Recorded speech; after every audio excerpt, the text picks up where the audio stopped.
Blog Talk Radio.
What's going on, ladies and gentlemen? It has been a long couple of weeks, but your host, the head undertaker, the dead man, Michael Jones of Horror Society and Living Dead magazine is back, and it's going to be a great episode this evening. On this episode, we are going to have executive producer and writer Joe Forsberg and producer-director Shay Morgan Brook on to talk about their new project, Shadow Theory, including how it came about.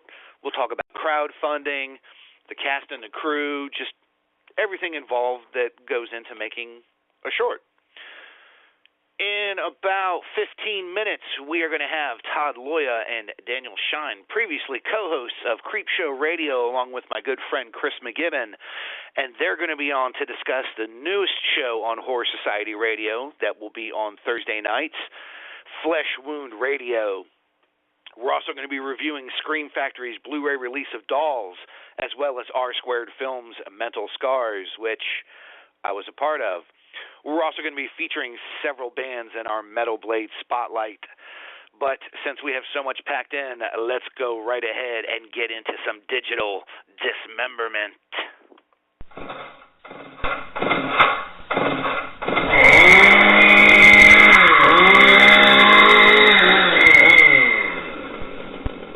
Digital dismemberment. And in our first digital dismemberment spotlight for the evening, we are going to be covering R Squared Films' release of Mental Scars. A little bit interesting side note, those of you that know me know that I had parts in this film. I play a killer kind of off screen near the end of the film, and I did a good chunk of the special effects for this film. The film was directed by Misha Perez and was produced by Richard Miles, who also plays the lead character of Taggart in the film. To give you a little bit of background info, Deidre Lanucci has scammed a group of greedy investors to help her convert an old dilapidated junkyard into a profitable parking lot near a seedy liquor store and strip club. These investors are unaware that the junkyard sits on top of a mass Native American burial ground and that they will soon find themselves greeted by a maniacal killer, David Taggart, who lives in the junkyard. He is known by his ancient tribe as the Protector, a dark figure in the night who scavenges the grounds in search of human flesh. David will stop to no end to protect Mother Earth, avenge the atrocities of his ancestors, and quench his insatiable thirst to feed. Mental Scars is packed with clever plot twists, unique and methodical killings, and a dark ambient atmosphere that will send chills up your spine. Horror fans will never forget the wrath of Taggart and will be begging for more. Now, part of this film was shot in Indianapolis, and part of this film was shot in Atlanta, and I was there for the Atlanta part of it. It was an interesting film. I have to give credit where credit is due in terms of, I thought that Richard Miles came up with a rather unique type of character. I thought his portrayal of Taggart was pretty good. Richard, being a fan of horror films most of his life, patterned himself a lot after, in my opinion, it was Michael Myers from Halloween. I see a lot of the same body elements and movements. But with Richard having written the story, I also thought he brought the character of Taggart out better than the average actor would have done. Props also needs to be given to Misha Perez, who directed the film. He was originally not scheduled to direct, but due to outside circumstances, he took over as the director of the film. And for a man who had never directed a feature film before, I think he got a lot of the elements right. There were a lot of key things when it comes to being a director, and I think Misha picked up on a lot of those. I think he did his homework on a lot of the elements. I really feel, of course I might be a little biased, having done some of the effects work for the film. I really feel like the film had its parts. There were two different effects guys, of course, the gentleman in Indianapolis and myself, and just it's a stylistic thing, but you can definitely tell there's a difference between the makeup styles, but I still think it fits well for the film. I liked a lot of the actors and actresses that were involved with the film. Teresa Alexandra, who plays Deirdre, was an interesting character. She played her character very well. There was a gruffness to her character, and a certain, I don't want to say a certain femme fatale, but she definitely brought, I think, the grittiness that needed to be brought to the role. Taggart's father in flashback sequences is played by Sonny Landham, and of course everyone should know Sonny from Predator, Best of the Best 2, and Lockup. So I found that to be, really cool that they got Sonny on set to be a part of the film. A lot of the cast and crew was from in and around the Atlanta area, including a young. It was a young singer, and I feel really bad that I can't remember her name right off the top of my head. But she sang for the soundtrack. You had David Lambert, who was also one of the primary investors for the film, and he has no small part in the film, to say the least. So, and then there's actor Dan Holmes. I got to meet him a couple of times. I thought it was pretty. Megan Law, by the way, was the name. She plays a hostess in the film, and you get to hear her on the soundtrack. And then my favorite actress on set, of course, was Chelsea Rogers, who played Kennedy Smith, who again has a pivotal role in the film and the goings-on that happened. A lot of fans, it depends on what you like in horror films. I enjoy the slasher element. I enjoy slasher films. I thought Mental Scars had a lot of good elements to it. Again, it's nothing to take away from Misha or Richard as first-time film directors and producers. I think they did an ample job. I think with a little bit more seasoning, the film could have been a little bit scarier than what it was. But a lot goes into that. Mitch Limster did the photography for the film, and it looks amazing. And that's one of the other things I'm saying you need to give Misha credit for as a director.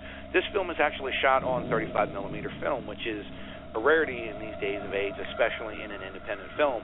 And again, for having shot on real film, I think Misha really brought a lot out for what he put into the film. R Squared Films, for the DVD release, put a making of featurette and a trailer. There's also some coming attractions. It's kind of a shame. I kind of had a falling out with Misha and Richard, but when I was in Atlanta, I shot a lot of behind the scenes. I did interviews with Chelsea and Teresa that I wish had wound up on the film. I had also done an interview with Michael Berryman, who they had brought in to screen the film and get his thoughts on it. So I wish those things had made it on there. Maybe one day in the future it'll be out there somewhere where everyone can see it. But, you know, in my opinion, overall as a movie, I would give Mental Scars a 6 out of 10. Again, it's not going to be a legendary film that people are going to jump out at, but it's not a terrible film either. There's a lot that independent young filmmakers can learn from seeing what Misha did in this film.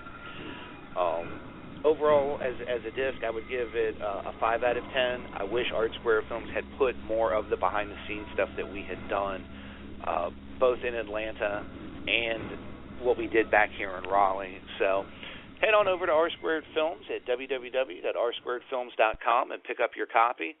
You might be able to find it online on Amazon, eBay, and places like that. So get on out there and check that out. Coming up in a few minutes, we are going to have Todd Loya and Daniel Schien, previous co-hosts of Creepshow Radio, on to talk about the newest show on Horror Society Radio on Thursday nights, Flesh Wound Radio. But before that, we're going to go into a double shot of Metal Blade music. We're going to open it up with the band Dictated. Off of the CD The Deceived, the song is Rail of Death.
welcome back.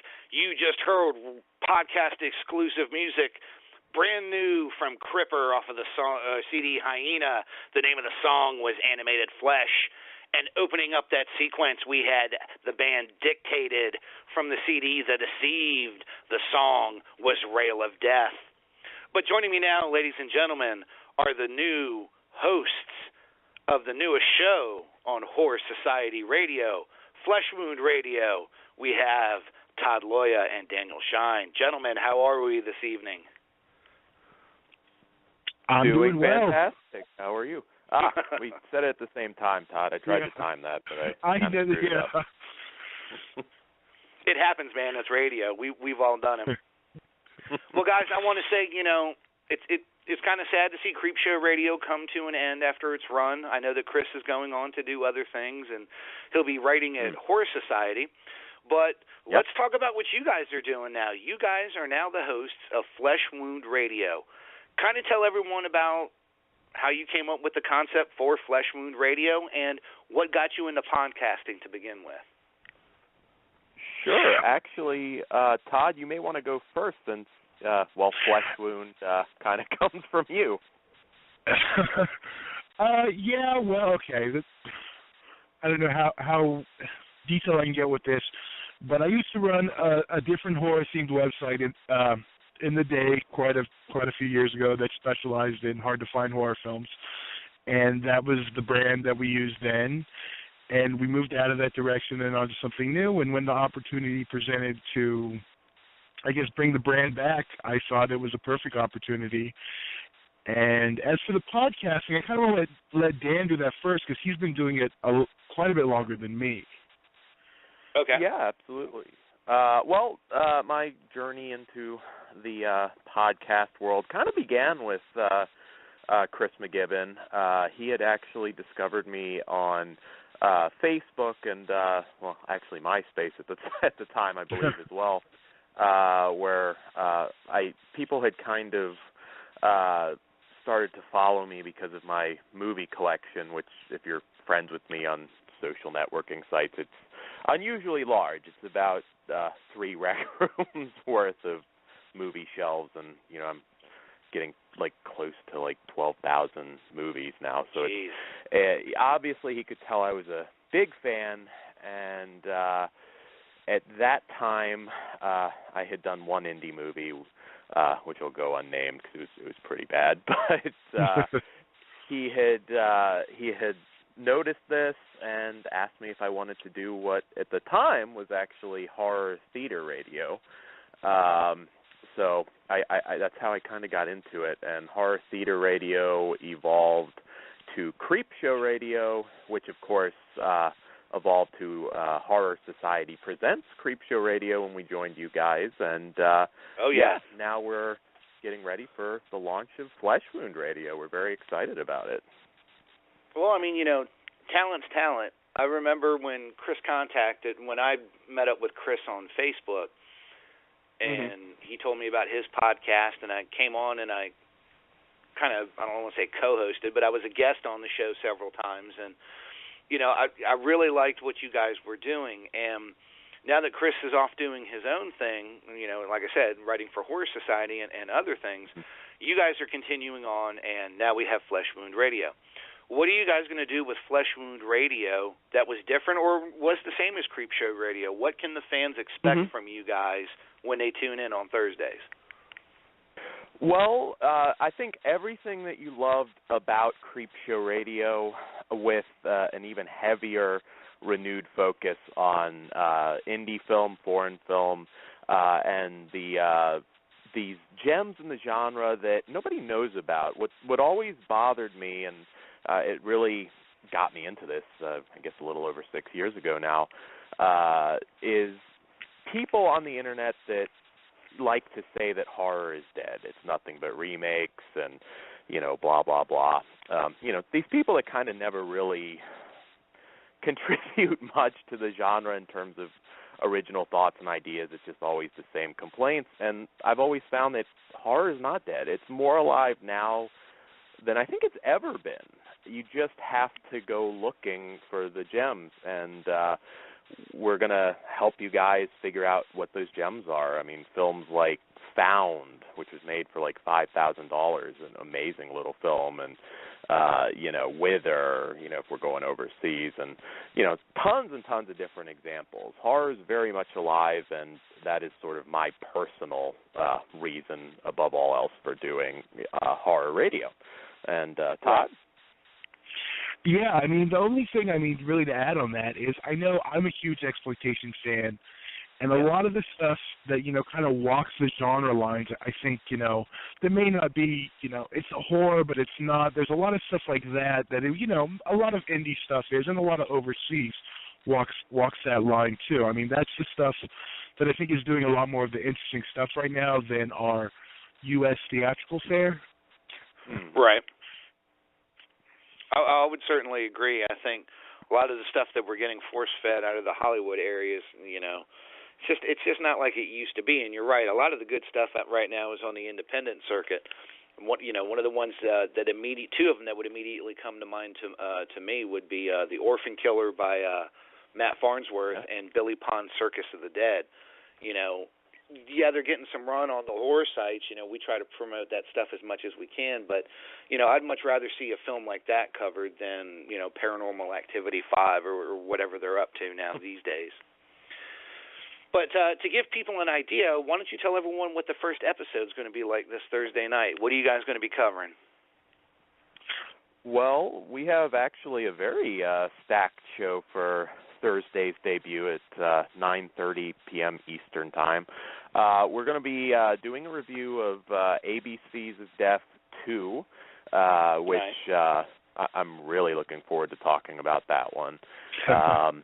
We're whether that's good or bad, you'll have to tune in to find out. But we're also going to be covering this new film from New Zealand, Housebound, that's been getting a lot of buzz. In fact, that's actually what I'm going to sit down and watch myself later tonight. We have a review for Alex de la Iglesia's Witching and Bitching, and we have some retro reviews for Vinegar Syndrome's new Christmas Evil Blu-ray, some of their other stuff, and the latest from Code Red as well. So we've got quite a bit planned for Thursday. I like it. And of course, all the latest news we'll be discussing too. Yes. Very nice. Well, you guys, of course, have been part of the Horror Society Radio family for a while now, and I just want to send you off with a good luck, for the new show. I'll definitely be listening. I'll be calling in from time to time, so, Absolutely. Again, let everyone know what time and Facebook pages, web pages, where they can find you guys if they want to follow you socially. Oh, absolutely. Well, you can add, of course, the Horror Society Facebook page, and you can also add the Flesh Wound Radio page.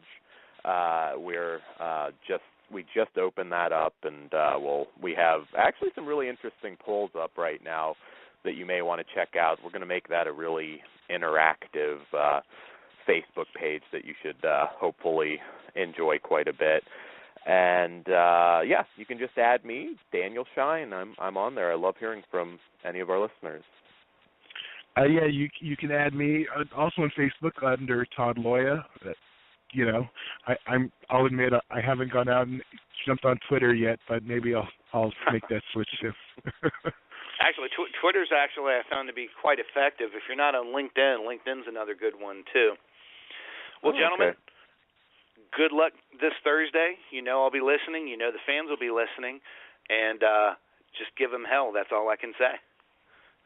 Will do. Yes. We'll look forward to hearing from you. Oh, definitely, and I'll be definitely having you guys back on here again sometime in the near future. Absolutely, anytime. All right, guys, take it easy. All right, you too. You have a good one. You too, man. Once again, ladies and gentlemen, the co-hosts of the newest show on Horror Society Radio, Flesh Wound Radio, that was just Todd Loya and Daniel Schien. Well, we're going to move into our feature interview for the evening, and I really think it's a good interview.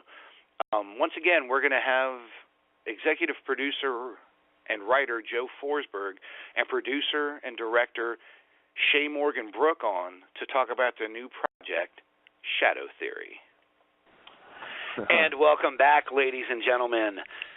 It is time for our feature interview for the evening.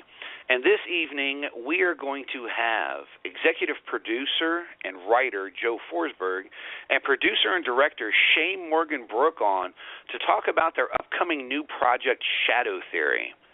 Gentlemen, how are you doing this evening? Doing well. Good. Thanks. How are you? Good. Good. How you doing? Not bad. I know we've been trying to set this up for a while. Everyone's schedules have been crazy and just trying to line it up. So, to give all the listeners an idea, Joe, let's start with you because you had initially contacted me about Shadow Theory and coming on the show. Tell us a little bit about how Shadow Theory came about and how you tapped Shay to be your director. Well, I met Shay when I was doing Psychology and Horror, which was a website where I'd interview people in the film industry and give kind of a psychological point of view on serial killers or just the villains in their movies. I had met him. He invited me down when he was shooting his film Dark Storage to interview one of the cast members, and I had just mentioned to him that I was writing the script, and he was nice enough to set up a time that I could meet with him and he could read it and decide whether or not he wanted to participate in the project. Now, Shay, when you met Joe and he advanced the theory of Shadow Theory, what were your thoughts on the project? What jumped out at you about this particular project? The first thing I loved was his dialogue. His dialogue was really in-depth and made me connect with the characters very easily. But I just loved the whole short, because when he first gave me the Shadow Theory as a short, it was, in 13 pages, he stuffed so much information that it wasn't too much, it wasn't too little, it was like just fucking sweet, man. It was like a horror movie that you could vision while you're reading it, and it just hit me in a place where I really, really dug it. It was just a good written short story. I'm like, this is something that's got to be shown, and like old school shown, not like CGI, not green screen, old school, blood and guts, some good old fashioned stuff. And I really dug it, man. Joe hit it. I definitely agree. Joe had sent me a copy of the screenplay to read, and I was struck by that too. How much information he managed to get into it in 13 pages, and I thought the dialogue was intelligent. Incredible. Yeah. I was really struck by kind of how graphic it appears that it's going to be. I think part of the problem with a lot of short and independent film these days is people aren't willing to take chances. They would rather get the whole mainstream audience involved instead of actually going for their mark. Joe, for you as the guy who wrote it and developed the idea, kind of give us a little bit more of an idea of how you came up with the actual concept and why you decided to go in such a graphic manner.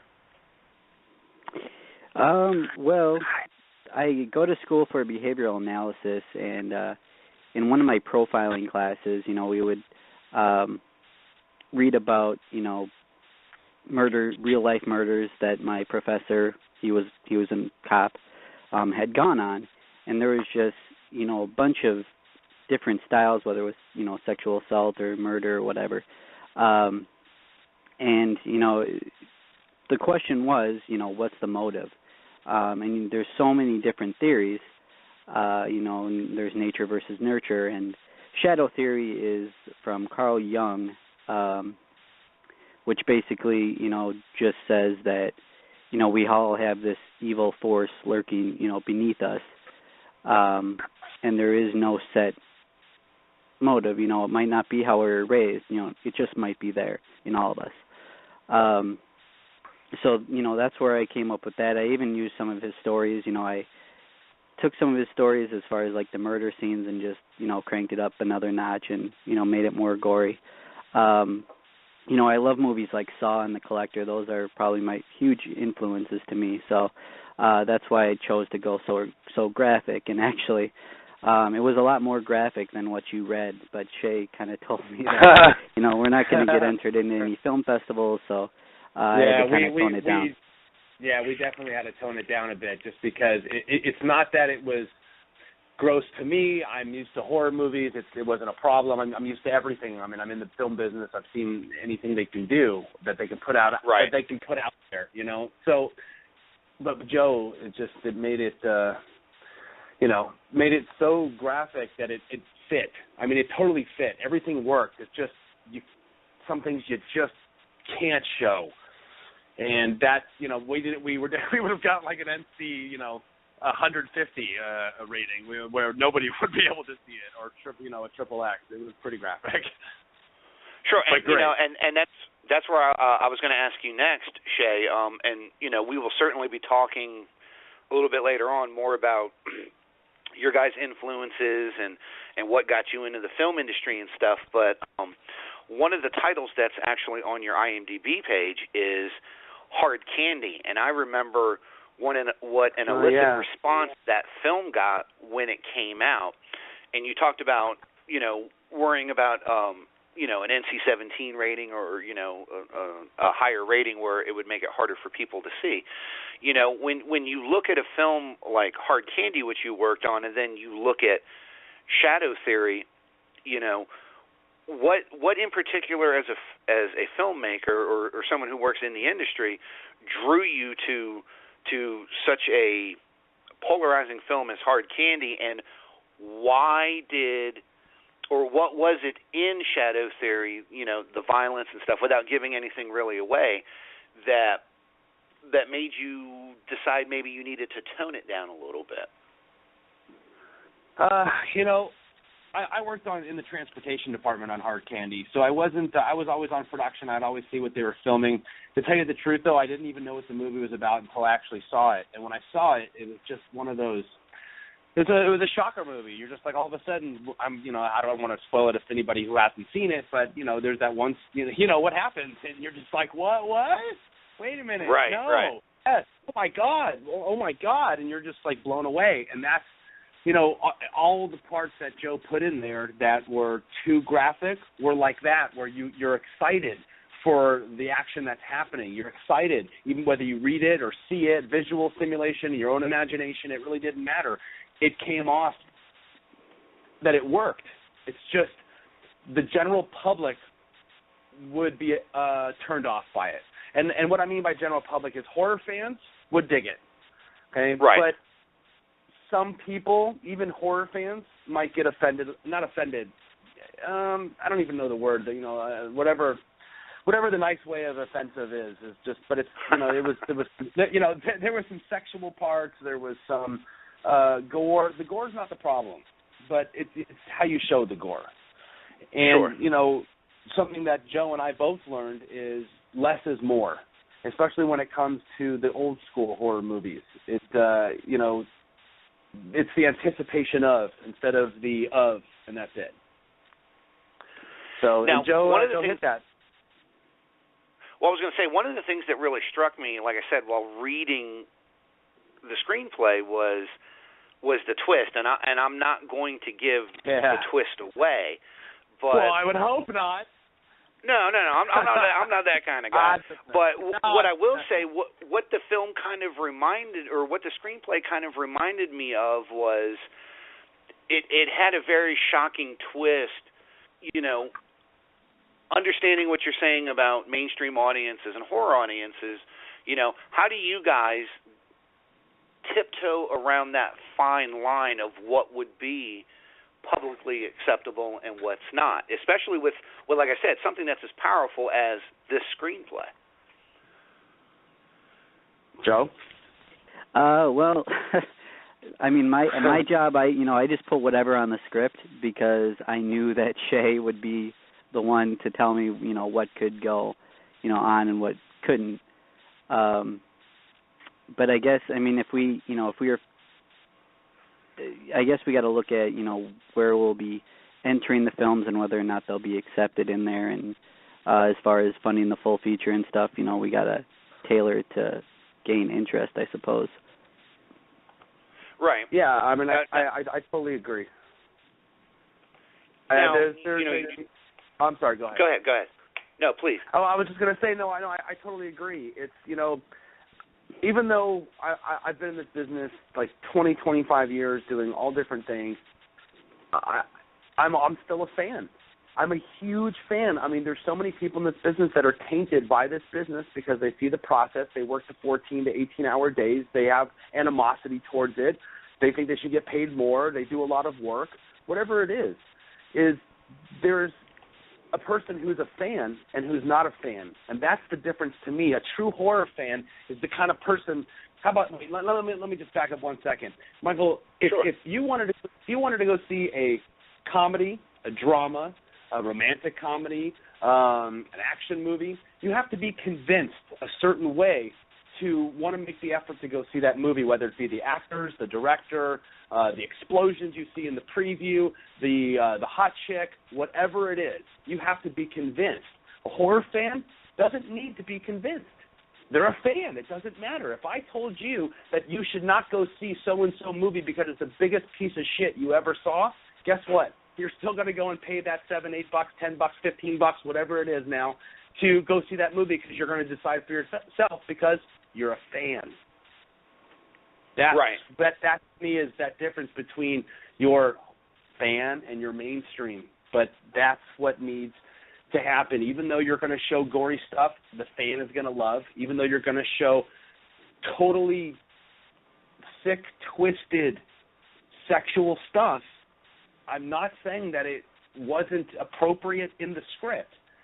We want to enter this into a lot of film festivals. We want to try to get some recognition out of this. We want to try to get some people to notice us, like everybody else in this business. That's how everybody gets started. And what a great way to start now is to make short films and enter them in film festivals and have thousands and thousands of people have the chance to see your project.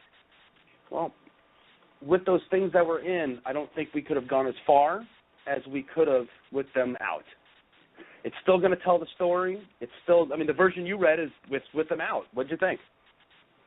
I mean, I really enjoyed it. And like I said, I'm not what I'm sure as you know, since I run a horror podcast and write for all the sites that I write for, my tolerance level for what you see on the screen is probably a lot higher than the average fan. But what I like about it is, even though you guys have said that you've kind of cut down the violence, the gore a little bit, it's still going to be there. It's fairly obvious from reading the script that the weak of stomach probably don't need to watch some of the scenes or probably won't enjoy some of the scenes. But I like the fact that you're still taking the stand of, hey, this is horror. It needs to be terrifying, and we're going to have these elements in the film. So from that standpoint, as someone who has worked in film as an effects artist and an actor and a producer as well, I fully applaud you guys for taking that stand and knowing where your line is as filmmakers. I mean, there are a lot of people who, like I mentioned before, who toe that line and don't, they're either too afraid to do it or they go so far over the line that it offends people. And, with today's society becoming as PC as it has, we're missing those great films that I feel were the benchmarks for our genre. One that would come to mind, and a lot of people would argue with me on this, is a film like Necromantic. The film was just so absolutely shocking and, for lack of a better word, vulgar that it turned off a lot of fans. But here it is all these years later, and now it's got critical acclaim, and people are writing about it and talking about what an influence it is. And it was. Before then, necrophilia was not a topic that was really covered in film in any kind of extensivity. Granted, the film went well beyond the bounds of taste for most people, but it's still out there, and you guys are trying to get your message out there, even though it's not as a graphic subject matter. Now, you guys are shooting it as a short right now. Are there plans for it to be a feature-length film down the line? Yes, absolutely. It's actually going to be a trilogy, right, Joe? Yeah, it's a planned out trilogy. I mean, the first one, the full feature, is already written. I mean, obviously there's still some editing and stuff to go, but yeah, it's written, and I mean, that's the ultimate goal. I think for really almost any short, that's kind of the goal. You shrink down the full feature to a short to get people interested. Sure. Now, when you expand to the feature length, are you looking to make it possibly at that point a little? Are you willing to? I guess what I'm wanting to ask is, are you looking to push the boundary a little bit more as a feature length as opposed to it being a short? Of course. I mean, that's a valid point, because I've seen people who have done shorts, and it was, they kind of toned it down, and then when you got to the full length, it was like getting hit in the face with a hammer, and to me, that's the greatest way to do it. But I'm just curious as to what your guys' thoughts are on that, and how you're going to expand upon the idea when it becomes a full length. I think definitely. Yeah. Go ahead, Shay. Oh, God, I was just going to say, yeah, definitely. It's like, I didn't know this before until a little while ago, that Saw, I mean, how lame is this? How Saw was a short film before all the 7 films. And I didn't even know this. Oh, sure. I don't know why, but I didn't know that. So now I go back, I'm like, shit, I got to go see this short film right now. So I go see it. There was no really gore in that. It was just, a heart-beating story. It made your heart race a little bit. It made you go, what the fuck is, what? I need to know more. And it made you very interested. And then look at the movies. The movies are good and gory. And that's a great example to where they took a short and made it to me less is more. There was, of course, some good stuff in there, always. But it wasn't, they didn't push the limits on it where they could have. It was just what was the action happening. It wasn't the actual guts and blood and gore. It was just the action. Right. It was the story, and that's what and that's what this is based on. It's a great story with a great twist, and it can't. It's something I think that's going to come off really well. What do you think, Joe? Oh yeah, I was just going to say, put enough in to get them hooked. And then, obviously leave room so you can add more for the full feature. But I think, just getting in the door, get them hooked, leave them asking questions so that they'll want to see a full feature. Right. Exactly. Now, one of the things, when I had been talking to you on Facebook, Joe, one of the things I had told you we would talk about was crowdfunding, and you had told me that it's a road that you guys might take for the full feature, but for the short, you guys used GoFundMe so that close friends and family could donate. You really didn't advertise it or anything like that. Kind of talk about, for you guys as the primary people behind the project, how GoFundMe helped you get Shadow Theory off of the ground, and then we'll go into more larger crowdfunding after that.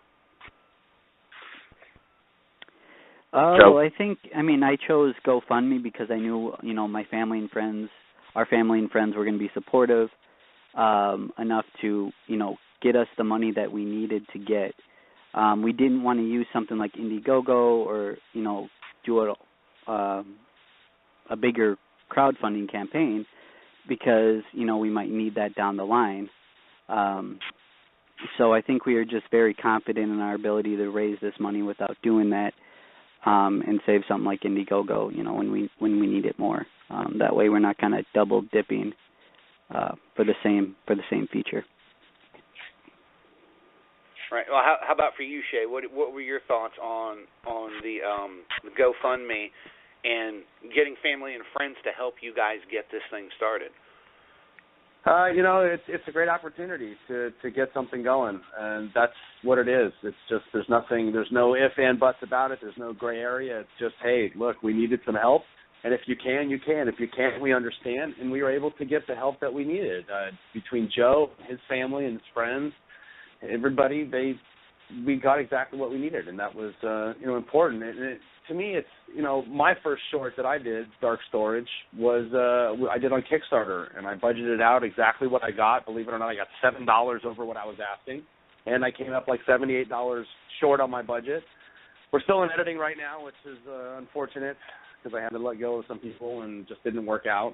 But everything is coming into play. I think crowdfunding is great. I don't think the only reason big celebrities do it, where everybody is because they have control of their movie, and I think that's what's important to independent filmmakers, and to get these studios to understand that you can't just take our projects and our dreams and our hopes of everything that we've done and all of our energy we put somewhere and change it just so you think you'll make more money. And when you change it, it usually comes out like shit, and that's the problem. Is these independent filmmakers, they know what they're doing. They have great stories, and there's there's so much talent out there that is still untapped and that nobody knows of, that are writing great material, and they just don't have the funds to get their project off the ground. So and even if they are, Zach Braff and whoever all the big people are, Veronica Mars, all the big people that are doing Kickstarter campaigns, there's a reason why. It's because there's fans that want to support Zach Braff and the Veronica Mars project. And because of that, they're going to have control of their film. That's important. Now that's an interesting subject, because I've had several independent film directors on the show previously, and I've always asked the question when it comes to Indiegogo and Kickstarter, what are your thoughts on bigger name actors, actresses, and directors who use these crowd supporting ways of making their films? I can understand, certainly as an independent film maker, film person myself, I know how hard it is to try and get funds and to get a project going. And a lot of times Hollywood or the higher-ups are not really looking or interested in the smaller people's projects. But when you're talking about people like a Spike Lee, when you're talking about the people who made Veronica Mars, you're not talking about people that go to a 9-to-5 everyday job. These are people that actually have money, that have studios behind them. Exactly. Do you feel like the crowdfunding, do you feel like the bigger budgeted Hollywood films should use that? Rob Zombie's 31 is a good example. I read so many comments where people were upset that Rob Zombie was going to the fan base to get the project made. What are your guys' thoughts? Should crowdfunding be more for the independent filmmaker, or are you guys okay with the big names in Hollywood going that route? Go ahead, Joe. Obviously, we'd rather have that money going towards our film. Right. But, I don't know. I guess I haven't really given it too much thought. I knew Rob Zombie was doing that. I guess I would need to know the reasons behind it and everything, but it doesn't really bother me too much. Fans want to be involved. I think that's a good way to get them involved. Make them feel a part of the film industry, I guess. But I don't know, Shay. What do you think? Yeah, no, I totally agree. It's I think we're at an age now where technology and the internet and everything else, it just makes it so much easier to give information about anything that you're doing to your fans, and to get your fans to feel more involved with you. That's what fans are. I've worked in this business where I'm standing right next to an actor that inside I'm like, oh my God, they're so-and-so. But I can't show that. But inside I'm like, dude, I've grown up with you my whole life. I've watched you. I'm a huge fan. I can't say that stuff. I can't act like that. But that's what it is. It's all about, to me, it's always about the fan, because I'm a fan myself. And the people that are the really good creators out there, the good directors, the good producers, the good, horror writers, especially the writers. The writers are always the most important, because without them there's nothing. So, right. you know, always kudos to the writers. They're the ones that are always getting flack and, you know, never recognized. But, man, I don't have a problem with public crowdfunding anything, period. Because here's the thing is, if I don't want to give money, then I don't. It's not saying that, oh, my God, you have to give money. He's not saying, he's not begging. Yeah, he's not begging, going, oh, my God, please help me. I need a shoulder surgery. No, he's just like, dude, I want to fucking make a movie. You know, I want to fucking make a movie. I've got millions of fans, and I want them to be involved if they want to be involved. If they don't want to be involved, you know what, how about this? Let's say out of his campaign, let's say he only got 5% or 10% and didn't get the money. Do you think the movie wouldn't have gotten made? I think he would have just had a failed crowdfunding campaign and still would have got the movie funded or funded it himself. He's got plenty of dough. That movie, right. I mean, I don't, you know, I mean, that's never happened before. You know, a celebrity has never failed at a campaign. So until that happens, I don't see, you know, fans stopping to want to feel like they're a part of their stars, you know, or their celebrities or the person they're attracted to be, you know, part of their life. I think it's closer for them to, you know, be attached to the people that they love. Nothing wrong with that. I'm not saying go crazy and be a stalker and shit. I'm just saying if you want to give $20, $50, you know, because you want to help Ron Zombie make his movie, by all means, then give. If you don't, then don't. You know, he's not begging. He's just saying, hey, I'm trying to make a movie here. You know, and I'm glad to get that perspective. Because, I mean, like I said, there are a lot of independent... I would do it. What's that? If it was someone other than Rob Zombie, you know, someone that I would have confidence can make a solid movie, I would definitely donate, no matter, you know, if they could do it on their own or not. Oh, come on now. Don't pick on Rob. I think he's been pretty good at what he does. Nothing against Rob, you know. He's had one or two good ones, but overall, you know, I would not feel comfortable donating to him. But, you know, I can see why people would want to. If you know, Patrick Melton or someone like that wanted money, I would donate. Yeah, see, I agree. You know what? I'm sorry. I saw Rob Zombie's last movie, Salem's Lot. I couldn't have told you how much more that I wish I could have gotten my 2 hours back. Seriously. I'm sorry, Rob. I'm a fan because I love your Halloween movies. A lot of people don't. I love them. I love the remakes because it doesn't take away from the old ones. I still love the feeling I get when I watch them. But, dude, Salem's Lot, sorry, man. Sorry, Rob. Sorry. Well, to get a little bit more back on Shadow Theory for a moment, Joe, I know that when you had originally contacted me several months ago, you had the project just about ready to go, and then it kind of seemed to halt, and there were some cast changes and things like that. Are there any cast members or crew that you can talk about now that are currently attached to the project? Who do we got for cast? I mean, I know what IMDb says, but we know how IMDb can be. Oh, no, you know what? That cast was the original cast that we had for the original script. The problem with the original short film script is that it was only going to be a short film. It could have never been a feature because in the 13-page, you know, you read it, it was the whole thing. It gave away everything. It got you hooked. There was the huge twist, but then you get the reveal at the end, and that was the problem. Is we can't give you the reveal. And if we did in a short film, then there's no feature film. So that's the reason why. That's the reason why that it came out like that. That IMDb is old. We've almost completed casting. Joe's been working hard at doing the casting and getting it done. We've got almost everybody cast. We just need a couple more people. But we got some really, really, really good people and a couple surprises that are going to be in here. It's going to be a lot of fun. Yeah, I like it. The page is actually updated. I mean, the only cast member that's on there that shouldn't be is Natalie Sheets. Unfortunately, I love her to death, but we couldn't make it work. Yeah. Other than that, though, the full cast minus one, you know, character that we're still casting for is up and ready to be looked at. So. Yeah, because I'm looking and then at it now. We have a few cameo appearances that aren't on the list, but that's going to be exciting too. Now, one of the things that both of you know, Shay had mentioned, you know, no CGI, no green screen, stuff like that. having, of course, read the screenplay, it appears that even though this is a short, for now, it is going to be an effects-heavy short. Who are you guys looking at to bring in to do your special effects? That is going to be, well, right now it's actually undecided because we don't know about her scheduling.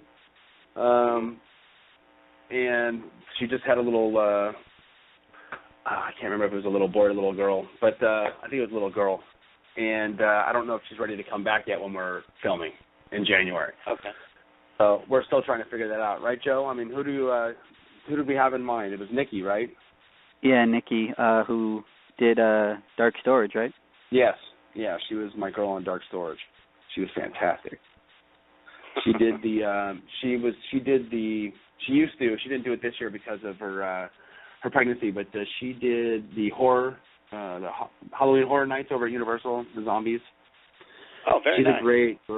She's a great zombie. She was showing me pictures, and I was like, oh my God, that's like a $500-$700 job right there on the face, right? And she goes, $20. I was like, what? I was like, you're coming over for Halloween. Definitely. I understand that side of it. As an effects artist myself, I've had people ask me that. Oh man, how much did that cost you? I'm like $20 and stuff under your kitchen sink. It's sometimes some of the best work is the close, intimate stuff. It's not, and it's no disrespect to the big effects companies like K&B and stuff, but a lot of times you can get that more personal feel and that true grittiness, like what I feel like you guys are going to be shooting for when you do it that way. Now, one of the I wanted to touch on with you guys as well. First of all, we'll start with Joe. Joe, what even got you into the film industry to begin with, and what made horror your first choice? Well, let's see. I mean, ever since I think I was 6 years old when I saw Halloween. I mean, I've been addicted to the genre. And I've always loved to write. I guess it was, it never seemed like something that I would be able to do in real life. So it was something I never really followed. But when I started going to school, I started doing the psychology and horror, people seem to like that. I mean, this whole script thing kind of fell in my lap when I met Shay, so it wasn't really even planned. I've always loved the genre. I've always loved to write, so it worked out. But it was never really something I had planned out. Like I said, I'm going to school for behavioral analysis. I wanted to do stuff in the FBI. Like, it's just a totally different path. But now this path that I'm on, I'm able to use my degree, the psychology stuff and everything, and put it towards this. So it's just, I've always loved the genre, but as far as the screenwriting, it just kind of fell in my lap, thanks to Shay. Now, as a secondary note to that, with your education and what you went to school for, how do you feel like the knowledge that you put into the script sets Shadow Theory apart from most serial killers and things like that you see in film? Because I definitely got a different tone from the 13 pages that I read. I actually felt like there was something to the characters, What do you feel like your education and your experiences have brought to your script that you don't see in everyday horror and in those types of characters? As far as the character goes, I think the realistic aspects and, how he thinks, the actual ways that he kills people or what he does to people, it's all based on, for the most part, stuff that have actually happened. It's based on, an actual psychological theory that I've studied in depth. And a lot of the dialogue is, based on stuff that, actual people have said. So it's helped in every aspect, whether it's character development or dialogue or just, creating the overall story. It adds that realistic aspect. Definitely.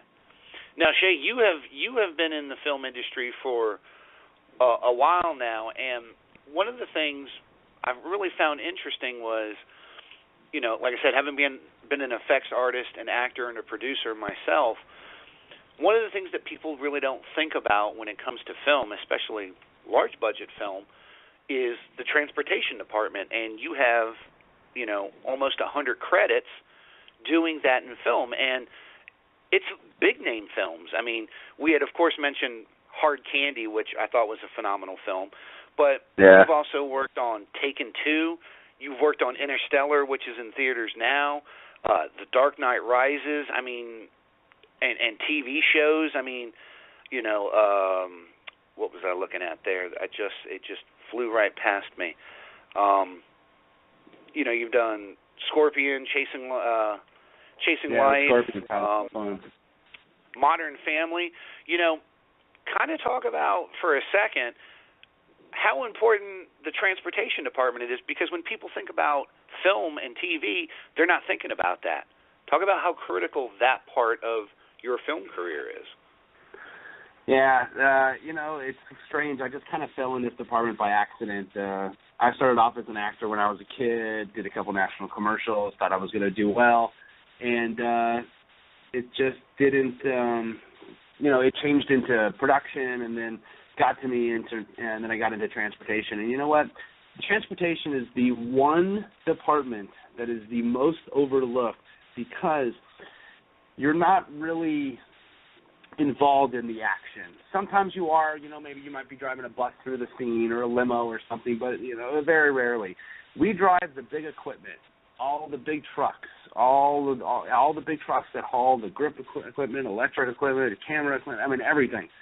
Without transportation, you don't have a movie. I mean, I've actually been in a production meeting on a film that I'm not going to mention, because I don't want anybody to know who the director is. But we were sitting in a production meeting, and I was captaining a film, and my coordinator was off on another meeting for another film that he was going to coordinate multiple projects. And I'm sitting there, and the director leaned in, and he's like, "Wait a minute, I don't understand this." And he was like saying something about why do we need transportation?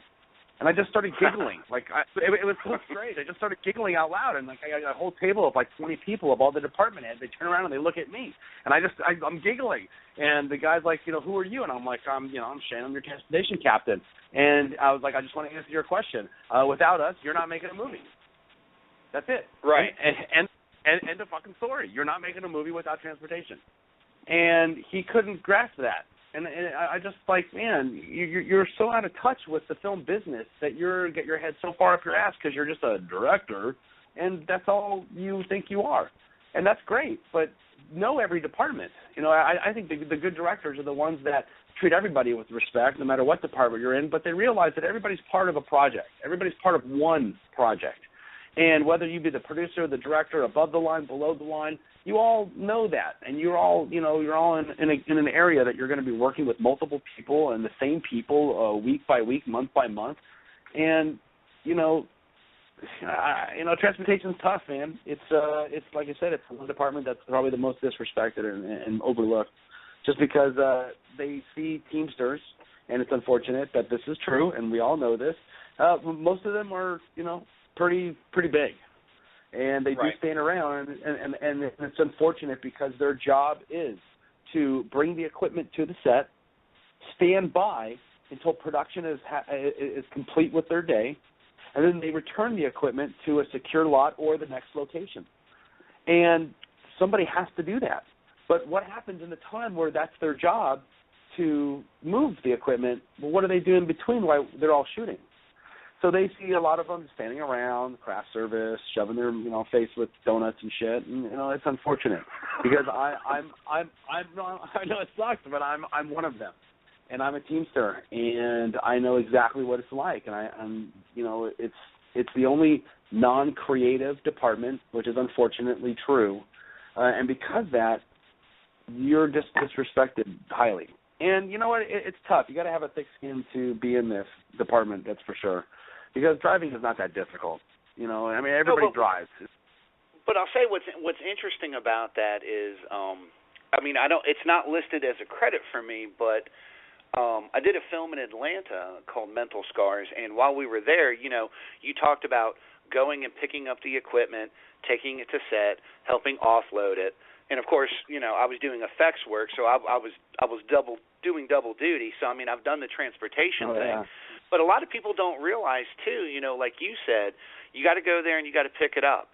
And you got to drive it to the set. You got to deal with the traffic. You got to deal with all the crazy things that go on. You got to offload it. You got to put it back on the truck. You got to take it back to a secure location, like you said, or to the next shoot. So I certainly do appreciate and understand, what you do as a transportation guy. So, I mean, full respect for that. I mean, I do understand that. But it's also hard because people don't realize this. When every other department comes to set, and I'm not dissing anybody because this is just what their day is, they wake up whatever time they wake up, and then they go to set. We've already been there for 2 or 3 hours working because we'd already moved the equipment 3 hours before, and we have to set everything up. So when you come to work, it's just everything's ready to go, like you think everything magically appears. And that's the way it should be. But when we have to stand by for 13 or 14 hours for you to complete your day, that means we've already been working 17, 18 hours. Now, when you leave and go home, you're just going home. We're still working for another 2 to 4 hours to clean everything up and move it to the next location and set it up again. So, we're the ones that are working the super long hours. We're there, first ones there, last ones to leave. And it's just, it's just like, to me, it's every other department. It's a needed, required department. Doesn't matter how creative you are, above the line or below the line. Everybody's needed, and it's just transportation. It's just another one of those needed departments. That's all. Well, and one of the things that I've always said about working on set, it doesn't matter if you're working on $1 million film, if you're working on a micro-budget film.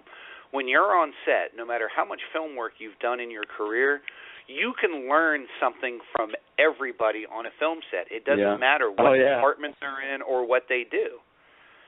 Yeah. So I mean, it's like I said, I will give you full props for what you do because I know the kind of work it takes to be in the transportation department. So credit for that. Thanks, man. But what I wanted to ask both of you, go ahead. What I wanted to ask both of you. Go ahead. I was just going to say, my favorite part of transportation is I usually drive set deck, and that's the art department. Those are the ones who build the sets. And let me tell you, it is absolutely my favorite place to be in transportation. Most drivers hate it because it's actually work. You are in the back of the truck. You're loading, unloading. You're locking everything down. But you get to watch these guys build these sets that in the movies, I mean, you see them, they're building it. But in the movies, you're just like, that is such a cool set. And to see somebody actually create that and build that and then watch it in the movie and see how it's incorporated, it is so cool. Even though sometimes these guys build sets for 3 weeks. And it's in the movie for 40 seconds. And it costs $3 million to set. Just like Dark Knight Rises, I can tell you 20 of those scenes. It was filmed, in downtown L.A., and it was also filmed back east. But when all the shots out here, man, they were incredible sets. Incredible. The kangaroo court set took weeks, and it was phenomenal. It was in the movie like maybe 2 minutes, 3 minutes.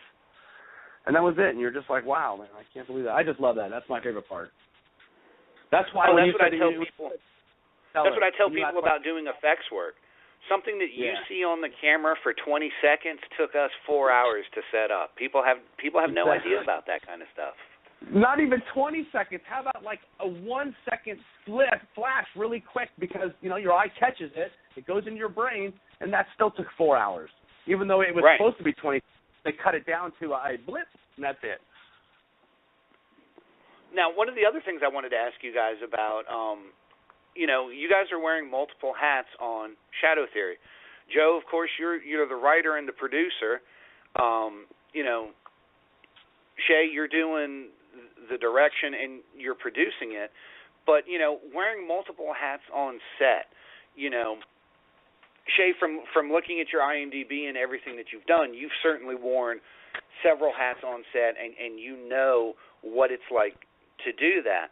But, as Shadow Theory being your second director's credit, kind of talk about the mentality of being the director, producer, and all the things that go into that. And Joe, the same for you as the writer and being a producer on the set, kind of give people an idea of the responsibilities that fall on you while you're doing a project like this?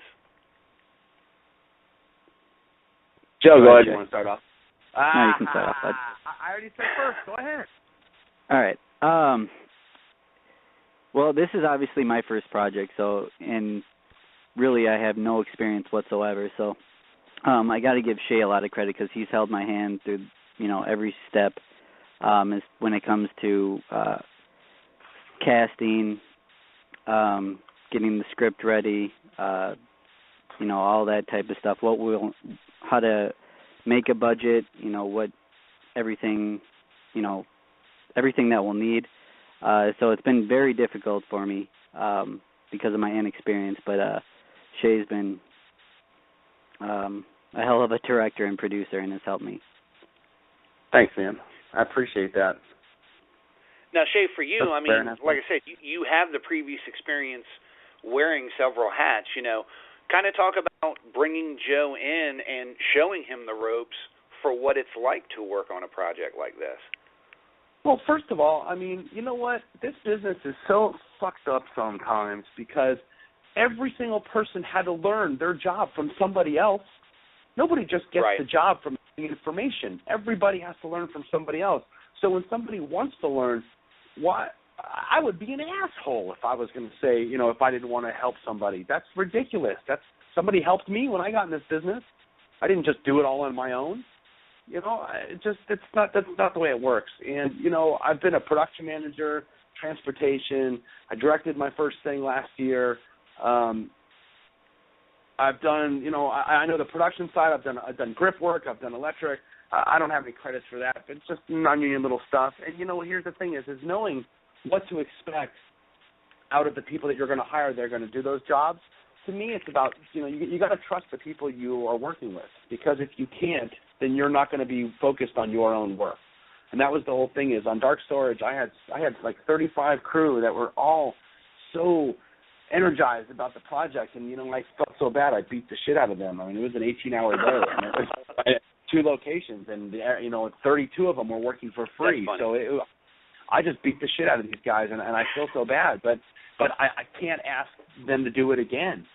So that's the hard part. Is these are the people that really took care of me and helped me, and I wish I had the money to get them on board with Shadow Theory. I can't do it. I gotta. It's unfortunate. I gotta go elsewhere because I can't afford the good people, and But it's wearing the multiple hats again. It just comes to the trust thing. I really trust a lot of people that are around me that I'm going to be working with, because then I don't have to worry about anything. And that, when I first directed, man, that's like it was more of,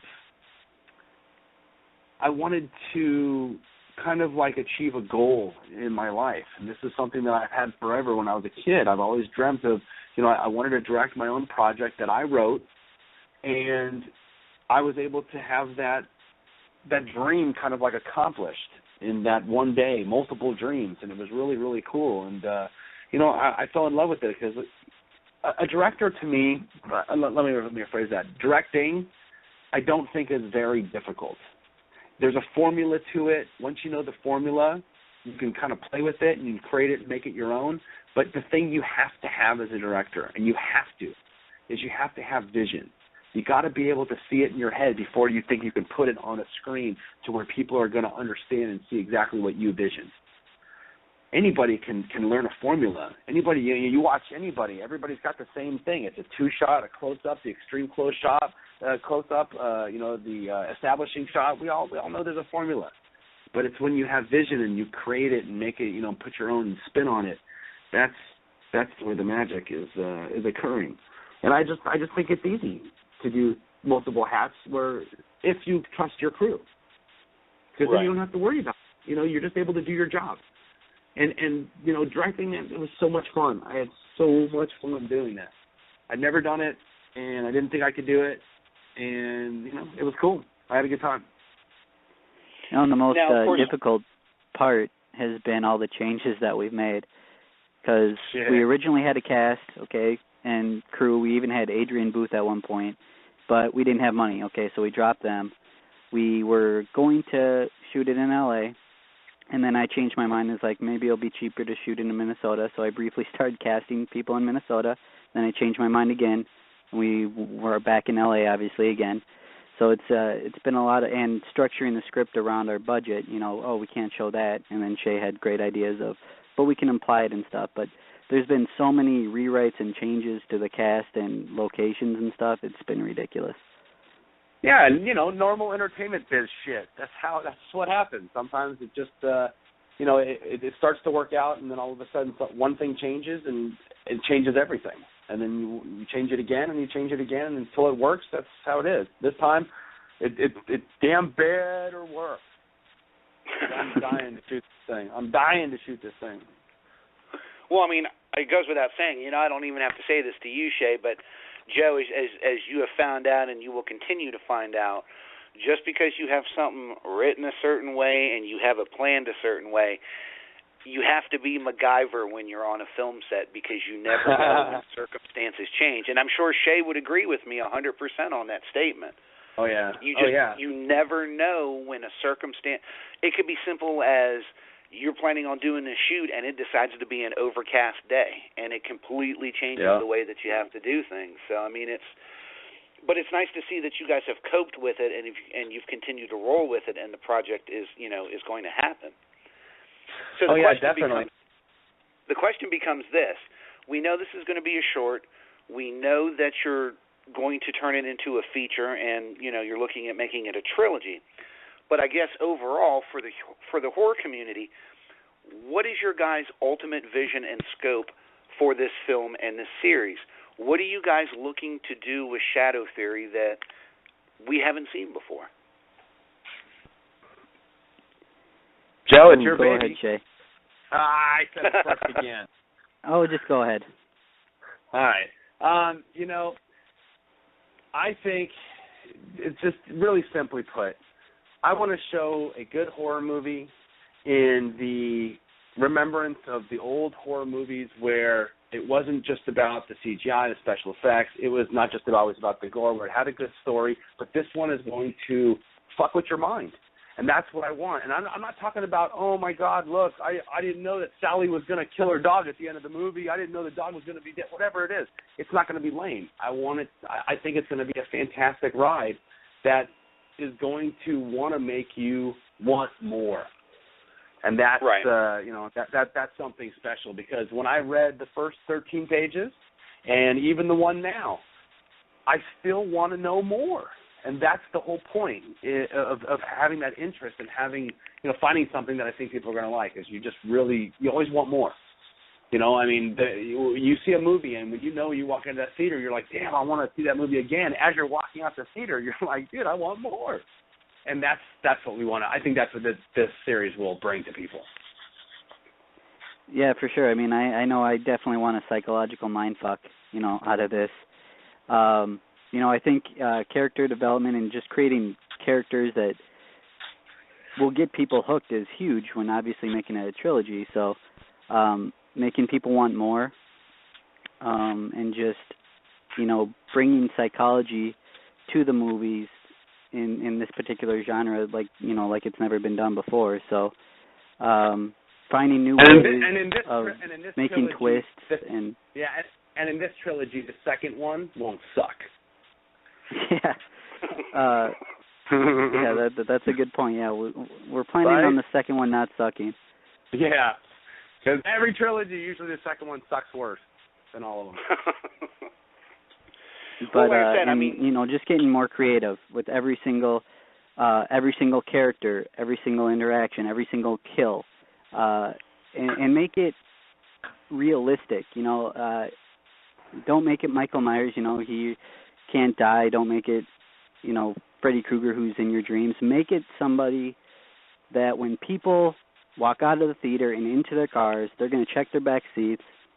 They're going to check the surrounding area to make sure nobody is going to kill them, because that's the point of this film, is that it can be anybody.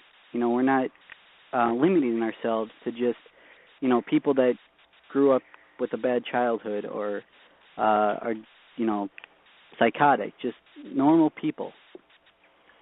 Not the everyday cliches that we see in so many horror films these days. Exactly. Right. That's what I love. That's what I love about what I've read, and that's what I love about what I've heard from you guys so far. Well, we're coming up towards the end of the interview, but before we go, I just want to say again, I'm really impressed with everything that I've read and I've seen so far, and I'm really looking forward to the project. For the fans out there that want to find out more about Shadow Theory, do you guys have a website, Facebook page? If people want to follow you, any links, any information you want to give the people listening? Yeah, the Facebook page for the movie is facebook.com/Shadow Theory Movie. My Facebook page is just under my name, Joseph Forsberg. Shay? Well, there's a couple here. I know that we have Twitter, which I think, is it also Shadow Theory? It's either Shadow Theory or no, I think it's Shadow Theory Movie as well. Yep, it's Shadow Theory Movie. Yeah, Shadow Theory Movie on Twitter, and then also Dark Storage Films, who will be also producing the movie, which is my company. That's going to also be on Twitter under Dark Storage Films and a Facebook page. But yeah, Shadow Theory, we don't have a website up yet because we kind of want to keep some things on the DL. Well, again, I want to thank you guys for coming on. I greatly appreciate it. I firmly believe. Oh, no problem. I firmly believe in having independent filmmakers on who want to bring their vision to the screen, and that seems like what you guys are doing. You're always welcome on the Calling Hours Horror Podcast. I'd love to have you guys on again. If you ever have any information you want out about the film as it comes closer, let me know. I can put stuff up on horrorsociety.com. I also write for Living Dead magazine. I'm sure that they would love to have a feature-written interview with you guys about the film and any of the other projects that you're working on. So I want to thank you guys for coming on. I appreciate it. Thank you. Anytime. And once again, we want to say thank you to executive producer and writer Joe Forsberg and producer and director Shay Morgan Brook for coming on to talk about their new project, Shadow Theory. Coming up in a few moments, we're going to do our second digital dismemberment spotlight this evening. This one will be on Scream Factory's Dolls, the collector's edition. But before that, we have some more podcast-exclusive metal from Metal Blade. This is Primordial off of the new CD, Where Greater Men Have Fallen. The song is The Alchemist's Head.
welcome back.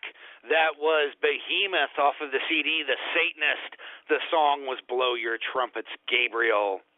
Before that, we had Cattle Decapitation off of the CD, Monolith of Inhumanity. The song was Your Disposal. And opening up that set, we had podcast-exclusive music, the brand new Primordial off of the CD, Where Greater Men Have Fallen. The song was The Alchemist's Head. Before we get into our next digital dismemberment, I feel like I need to talk about the other people that I write for, and the other people that I write for would be Living Dead magazine. Make sure to check it out. Issue number 5 is out right now. It is the 1-year anniversary, and the issue is Welcome to the Freak Show. This issue, we are excited to honor the season premiere of American Horror Story Season 4 with an entire issue of feature sideshow acts, clowns, freak shows, and carnivals. Enjoy the ride, and happy Halloween.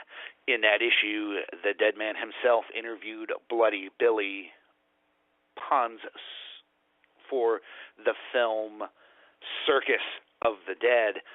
So make sure to head on over to livingdeadmagazine.com.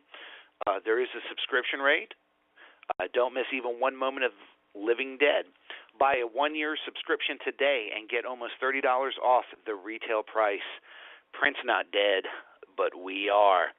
Again, shop now at livingdeadmagazine.com. You can also find them on Facebook. And some other interesting news, and the Dead Man's already thrown his hat in for this since it's a year out, and we will make sure that this one happens. Living Dead Magazine's editor, Deanna Utella, is very proud to announce that November 13th through 15th of next year, Living Dead Magazine is having Living Dead's Horror Meets Paranormal Convention. It will take place at the Oregon Convention Center in Portland, Oregon. There's going to be a bunch of stuff going on with that.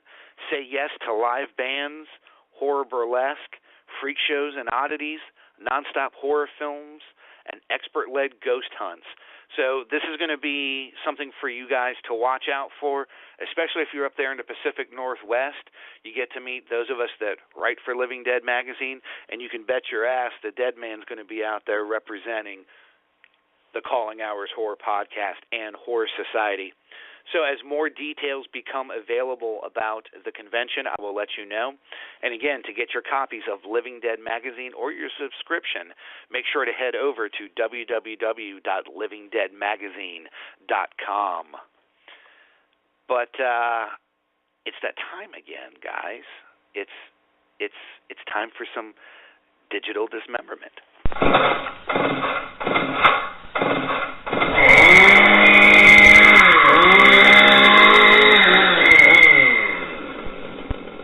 Digital dismemberment. And in our final digital dismemberment spotlight this evening, we are going to be covering Scream Factory's Dolls Collector's Edition Blu-ray. Do you like handmade puppets, toy soldiers, ballerinas, and dolls? Charming elderly toy maker Gabriel Hartwick and his wife Hillary have the perfect play toys for you. From celebrated cult film director Stuart Gordon, executive produced by Charles Band, producer Brian Usna, who I had on not that long ago, and screenwriter Ed Nahak, comes a campy horror classic that combines the pint-sized playmates of childhood with bone-chilling fun. The 1987 horror film Dolls is a bloody good terror trap that delivers its frights, fun, and fantastic effects in equal measure. The film stars Stephen Lee, who was in The Pit and the Pendulum, Guy Rolfe, Puppet Master 3, Mr. Sardonicus, Hilary Mason, Don't Look Now, Ian Patrick Williams from Reanimator, Carolyn Purdy Gordon from Beyond, Cassie Stewart from The Hunchback, Bunty Bailey from Spellcaster, and introducing Carrie Lorraine from Poltergeist 2, The Other Side, as Judy Bauer. On November 11th, Scream Factory is proud to present Dolls Collector's Edition Blu-ray on home entertainment shelves everywhere. Arriving for the first time on Blu-ray, this highly anticipated release contains insightful bonus content, as well as a collectible cover featuring newly rendered retro-style artwork, a reversible cover wrap with the original theatrical key art as well. A must-have for horror enthusiasts, movie collectors, and fans of Stuart Gordon, Dolls Collector's Edition Blu-ray is priced to own at $29.93. Also, avid fans and collectors, take note. Order this title from shoutfactory.com and receive an exclusive 18 by 24 poster featuring the newly commissioned artwork, only available while supplies last. A little bit more background information on the film. A precocious girl, her nasty parents, two punk rock losers, and a weak-kneed salesman inadvertently become the guests of two ghoulish senior citizens in their dark, haunted mansion. The odd couple makes and collects dolls that, when not sitting still, look like good little mannequins. Creep around in the night, offing the guests one by one. You may laugh at first, but if they turn on you, you'll regret it the rest of your short life. This was so much fun to watch. I have not seen this since it was out on VHS. And, you know, the transfer looks pretty good. There's a little bit more grain on this film, in my opinion, than there have been in previous Scream Factory releases. But it's not anything in particular that hurts the film. And in a lot of ways, I think it helps to enhance the viewing experience. For those of you that are Stuart Gordon fans and know his propensity for gore and everything that he does, this film is not quite like any of the other films in his canon. This is almost more like a good haunted fairy tale, and that's talked about in one of the special features, Toys of Terror, The Making of Dolls. It's an all-new retrospective featuring interviews with director Stuart Gordon, producer Brian Usna, stars Carolyn Purdy Gordon, Ian Patrick Williams, the executive producer Charles Band, and special makeup effects artists Gabe Bartalos and John Volich, and more. I mean, there's just so much to talk about. It runs a little over a half hour, but the wealth of information you get about the film is amazing. Carl Buechler was part of it as well. I believe he was the effects supervisor, or the shop supervisor for this. And one of the things, some people might find it blasphemous for me to say this, even though I'm a huge fan of the Puppet Master series, I feel like Dolls may have been a more technically proficient film in the way that the dolls and the puppets moved and looked. Really impressed with just the creep factor. I know dolls creep a lot of people out, but this film in particular brought that out in a brighter light, I think. The murder sequences, while not in particularly gory, definitely have their bloody moments. The little dolls do some really gruesome things. One girl dragged up the stairs, has her eyeballs ripped out. Another girl was shot to death by puppets with muskets. I mean, it's really unique. There's a particularly effective changing sequence in the film as well. You know, and one of the things that they talk about, especially when it pertains to post-production, is all of the work that they did, especially since the film was filmed out in Rome, Italy, and they talk about the Italian crew out there making some of the dolls that had more of the animated faces and things like that. Again, the story has almost more of a fairy tale feel to it than a straight-out gore or slasher film. So if that's what you're looking for with this, you might be a little disappointed. But again, if you enjoy puppetry in particular, I think the film is amazing. You know, a sequel, you know, I don't know if this is a film that would have needed a sequel. It certainly stood on its own. I particularly enjoyed the performance of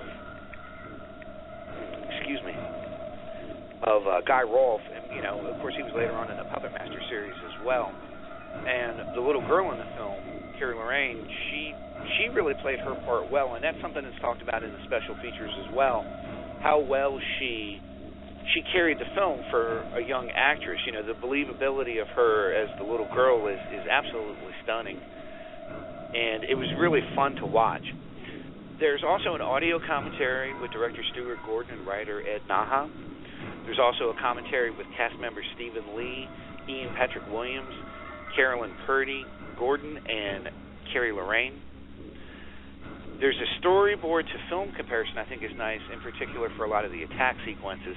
One of my favorite ones is the one with the teddy bear and when it decides to maul the parents in one of the short sequences in the beginning of the film. I found that to be particularly entertaining myself. Of course, you have the theatrical trailer. You have a really nice photo gallery and trailers for other films in Scream Factory's releases. The film is a 1080p high-definition widescreen, 1.781, DTS HD Master Audio Stereo, rated R. Highly entertaining, well worth checking out. I hate to use the word obscure, but I do kind of feel like this is one of the more obscure titles.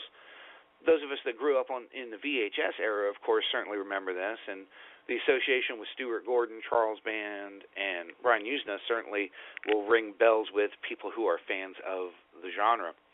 Again, I thought the grain that was in the DVD transfer helped with the film. I thought it really brought a nice element. I thought the sound was nice and rich as well. The packaging, I really like the alternative art as much as I like the original poster art. Scream Factory, I think, really went above and beyond on this one. I really dig the artwork. As far as the special features go, the bonus Toys of Terror, the making of dolls, like I said, runs a little over 30 minutes and is really informative. And it's nice to hear, especially to see Stuart Gordon and Brian Usna and Charles Band all talking about the film. So you really get a lot of background and what went into the making of this film. The commentaries are nice and insightful. I really like the storyboard to film comparisons. Like I said, several of the more gruesome scenes are shown storyboarded out. So it's nice to see how it went from a drawn design to an actual visual design in the film. Theatrical trailers, your standard theatrical trailer, and of course it is always nice with the photo galleries and the additional trailers from other Scream Factory films. Highly recommend this. I give this about a 7.5 out of 10. Like I said, it's more of an obscure film, but with the people involved, I think it's a film that should be out there. It should be seen. It's not a gore fest, again, like I said. A little bit more of a fairy tale. People may say I sound blasphemous. This, to me, would be a good double feature with something like Troll. It's not something that's overly gory or disruptive, and I think it would play well with those styles. As far as the special features go, the overall, the packaging, the disc, special features, I would give this an 8 out of 10. Again, I think Scream Factory did an absolutely fantastic job with their presentation. This is going to be a great film for Christmas for somebody who is a horror fan. So make sure to head on over to shoutfactory.com, pick it up there. Check your big box retailers, Amazon.com, any place where you like to get your movies. Well, ladies and gentlemen, for the 50th episode, I think we had an absolutely fantastic time. I want to say thank you once again to our guests in our main interview, executive producer and writer Joe Forsberg and producer and director Shay Morgan Brook with their new project Shadow Theory. I want to say thank you to the new radio show hosts for the new show on Horror Society Radio, Flesh Wound Radio, Todd, Loya, and Daniel Schien. Make sure to check them out Thursday night at 9:30 for the first broadcast of that show. I want to say thank you to our friends out at Metal Blade for sending us such great music to listen to. Thank you to Tom Chen and the folks out at Scream Factory for sending along dolls for us to interview. We're going to have another great show next week. Make sure to tune in. And until then, ladies and gentlemen, this is the Dead Man telling you to rest in peace.